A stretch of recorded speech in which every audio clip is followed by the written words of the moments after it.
Hi friends, welcome to my channel. ఎలా ఉన్నారండి? మేమైతే చాలా బాగున్నాం. మా ఛానల్ అయితే చాలా గ్రో అవుతుంది. డిఫరెంట్ ఐటమ్స్ అయితే మేమైతే వీడియోలు అయితే చేస్తున్నాము అన్నమాట. వంటకాలు చేస్తున్నాము. మీరు కూడా చాలా రెస్పాన్స్ అవుతున్నారు అనమాట. ఈరోజు కొత్త రెసిపీతో అయితే వచ్చానండి. అదే గోంగూర పులిహోరతో అయితే వచ్చాను. సూపర్ అంటే సూపర్ వచ్చింది. అదేవిధంగా ఒక సబ్స్క్రైబ్ చేయండి ప్లస్ ఫ్రెండ్స్, లైక్ చేయండి. ఇంగా ఇంకా మరిన్ని వీడియోలు మీ ముందుకు వస్తామని మా మాటిస్తున్నాను అనమాట. అందుకు ఒక సబ్స్క్రైబ్ అయితే చేయండి. ఇంకా మీకు ఎలా చేయాలి ఏందని అయితే చూపిస్తా చూడండి. చాలా అంటే చాలా మంచిగా టేస్టీగా వచ్చింది. లంచ్ బాక్స్‌లోకి ఈజీగా చేసుకోవచ్చు అనమాట. తయారు చేసుకునే విధానం అంతా చూపిస్తాను. ఎక్కువ ఇష్టపడని వాళ్ళు కూడా తినవచ్చు ఎక్కువ. గోంగూర పులిహోరకి కావాల్సిన పదార్థాలు. ఫస్ట్ అయితే బియ్యాన్ని అయితే నేనైతే 4-5 సార్లు అయితే బాస్మతి రైస్ అండి 4-5 సార్లు అయితే కడుక్కొని నీట్గా అయితే హాఫ్ అన్ అవర్ అయితే నేను ఈ విధంగా పెట్టేసాను అనమాట. మొత్తం అయితే బాగా మెత్తగా నానింది. ఇప్పుడు నెక్స్ట్ అయితే మనం రైస్ని అయితే ఉడికించుకుందాం. రైస్కి అయితే వాటర్ అయితే పెట్టండి, ఎసురు వచ్చిన వరకు అయితే చూసుకుందాం. చూడండి, రైస్ పొడి పొడిగా రావాలంటే ఫస్ట్ అయితే ఆయిల్ వేసుకున్నాం.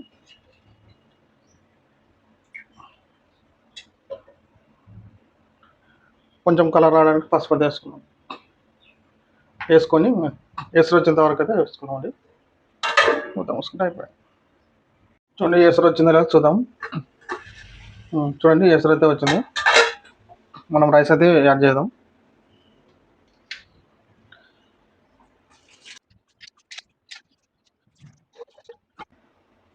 వేసిన తర్వాత మొత్తం అయితే కలుపుకుందామండి. కలిపిన తర్వాత అయితే మూత పెట్టేసుకుందాం. అన్నం అయితే ఉడుకుతుందన్నమాట ఓ 2-3 నిమిషాలు. చూడండి, మధ్యలో మూత తీసి అయితే చూసుకున్నానండి. ఎందుకంటే అన్నం చితికిపోతే బాగుండదు కదా పులిహోర కోసం. అందుకని అన్నం అయితే ఈ విధంగా మధ్య మధ్యలో చూసుకోవాలన్నమాట. చూడండి, ఫైనల్గా రైస్ అయితే తయారైంది. ఈ విధంగా అయితే ఉంటుందన్నమాట. చూడండి, మెత్తగా ఈ విధంగా చేసుకొని గంజి అయితే పారబోద్దాం. ఇక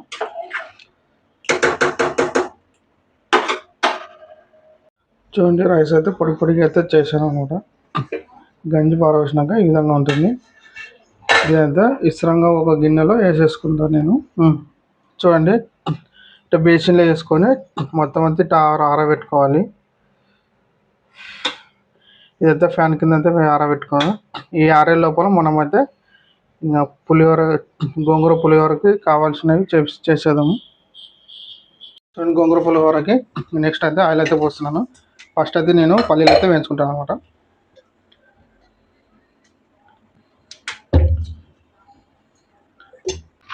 పల్లీలు అయితే వేయించుకుందాం.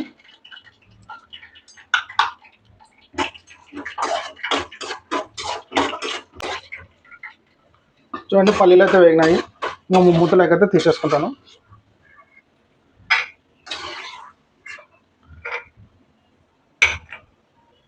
చూడండి, పల్లీలు అయితే ఈ విధంగా ఒక తీసేసుకున్నాను. నెక్స్ట్ అయితే గోంగూరను అయితే మనం నూనెలో వేసుకుందాం.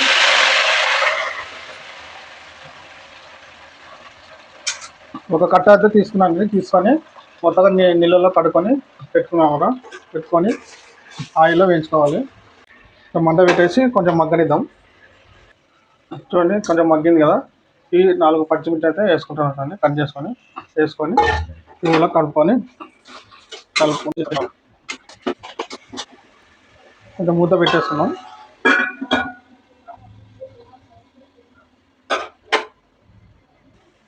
మధ్యలో కలుపుతుండాలండి, లేదంటే గిట్ట మొత్తం కరుచుకోబోతుంది అనమాట.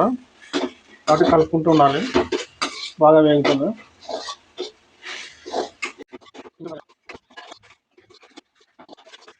ఇలా వేగిన వెంటనే మనం చింతపండు నానబెట్టి ఇట్లా రసం అయితే తీసుకున్నాం కదా, ఇదైతే వాటర్ అయితే యాడ్ చేస్తున్నాం. యాడ్ చేసి బాగా దగ్గరకు ఉడికినిద్దాం.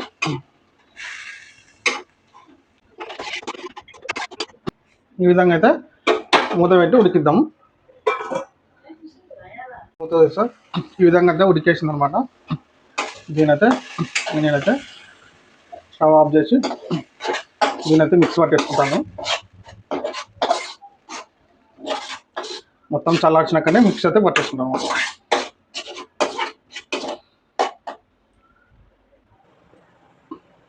చూడండి మిక్స్ అయితే పట్టేసుకున్నాను. ఈ విధంగా పేస్ట్ అయితే అయింది కదా. నెక్స్ట్ ఇంకా మనం పట్టుకున్న రైస్ ఉంది కదండి పొడి పొడిగా, దీంట్లో అయితే నేను ఈ పేస్ట్ అయితే కలుపుతాను. చూసుకొని అయితే కలుపుకొని ఎక్కువ అయితే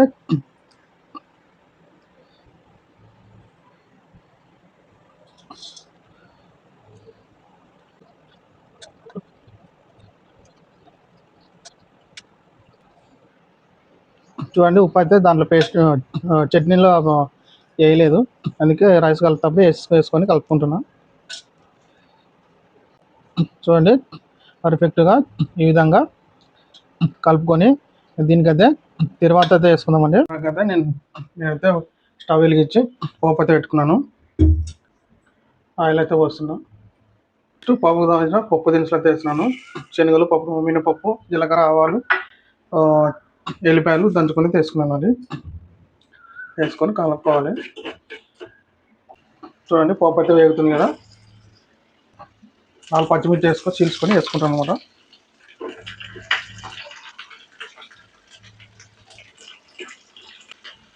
నెక్స్ట్ కరివేపాకు,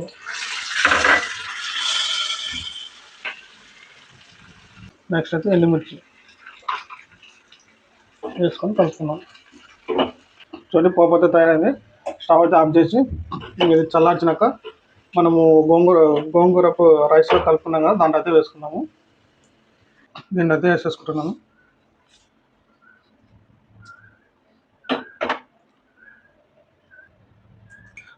అదేవిధంగా మనం ఫస్ట్లో వేయించుకున్నాం కదా పల్లీలు, అవైతే వేసుకొని కలుపుకుందామండి. కాలుతుంది, చుంచుకుంటే కలుపుకుందాం.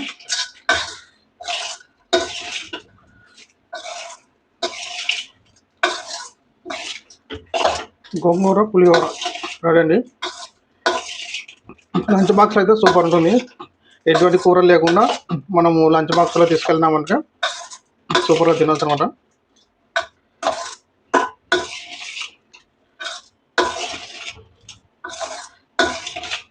పులిహోర గంగూర పులిహోర విధంగా.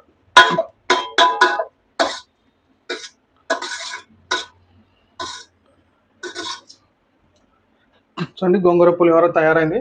మీకు ఇంకా ఎలా వచ్చింది అనేది తిని చూపిస్తాను మీకోసం.